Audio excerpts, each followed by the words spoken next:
Tomorrow, local students will go back to school following a shooting at a spring football game. A parent says she's shocked to hear that a teen was shot at Terry Parker High School.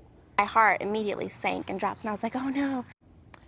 Crisis counselors are expected to be at Terry Parker High School tomorrow. I'm Bridget Matter. And I'm Ben Becker. Here's the very latest about the shooting. Right now, the victim, 16-year-old Shaman Mickens, is in the hospital after being critically hurt in the shooting. Meanwhile, police are looking for several persons of interest. However, they didn't provide the description of any suspects. Action News Jack's Brittany Donovan spoke to parents and community leaders who want the violence to stop.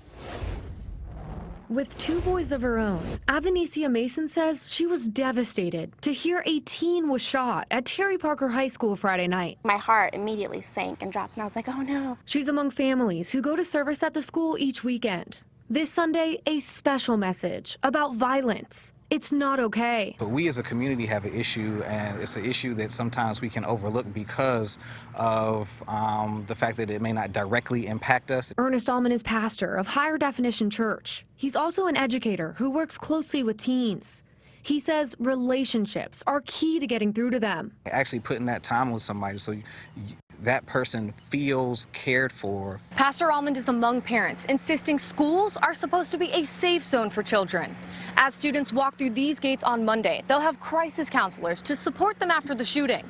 Meanwhile, Pastor Almond has a challenge for all community members. Find a way to be at at a youth camp, or find their way to be somewhere this summer where they can work with teenagers or be in their communities. It'll be a blessing. Almond says to stop violence like Fridays, his church is also pushing to connect teens with opportunities in the community. He says sports and after-school programs can be an outlet and lead to careers. As for Mason, the Arlington mother tells me she hopes she can help bring about change before her 10-year-old son makes it to high school. By the time he gets into high school, it's something that'll be rare, not something that has happened every football season. Reporting at Terry Parker, Brittany Donovan, Fox 30, Action News Jax. And you can find pictures of the victim, a statement from the family, and JSO's briefing on the shooting on actionnewsjax.com.